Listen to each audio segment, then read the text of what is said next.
আমাদের দাবি সুস্পষ্ট।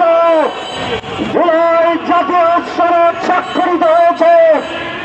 আগামী 24 ঘন্টার মধ্যে জুলাই সনদ বাস্তবায়নের আদেশ জারি করতে হবে এবং এই জুলাই সনদ বাস্তবায়ন আদেশ বাস্তবায়নের জন্য আগামী নভেম্বর মাসে গণভোটের আয়োজন করতে হবে।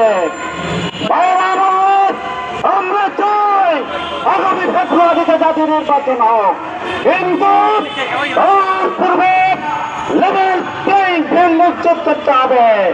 প্রশাসনকে দলে সাজাতে হবে। একই সাথে পতিত স্বৈরাচার এবং তাদের দোসরকে নির্বাচন তথা রাজনৈতিক কর্মকাণ্ডে অযোগ্য ঘোষণা করতে হবে।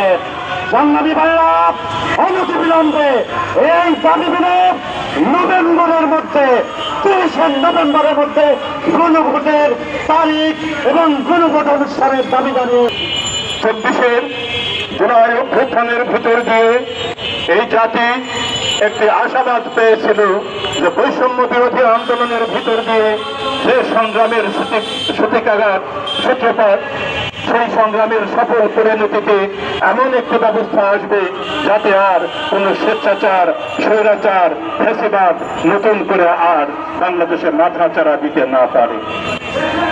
কিন্তু দুর্ভাগ্য আমাদের, আমরা স্বৈরাচার, ফ্যাসিবাদ এই ব্যবস্থাটা চালু রাখার জন্য যা কিছু করা দরকার সেগুলো রাখতে সচেষ্ট।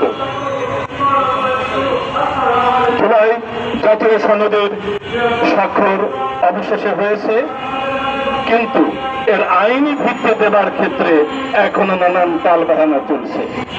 যে সরকার ক্ষমতায় আছে তাই জুলাই গণবিপ্লবের ফসল হিসেবে এই সরকার, আমরা যারা বিরোধী দলে এখন রাজপথে কথা বলছি তা জুলাই গণঅভ্যুত্থানের একটা সফল পরিণতির কারণে এইখানে দাঁড়াতে পারছি।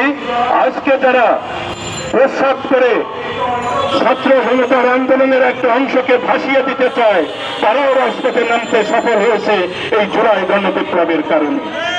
অতএব প্রিয় ভাইরা, আসুন আমরা ঐক্যবদ্ধ হই, সোচ্চার হই, আগামী নভেম্বরের মধ্যে যাতে জুলাই জাতীয় সনদের আইন ভিত্তি দেওয়ার জন্য গণভোট নিশ্চিত হয় এবং তার ভিত্তিতে আগামী ফেব্রুয়ারিতে পেয়ার পদ্ধতিতে নির্বাচন, এই দাবিতে আমরা ঐক্যবদ্ধ হই। আল্লাহ আমাদের কবুল করুন।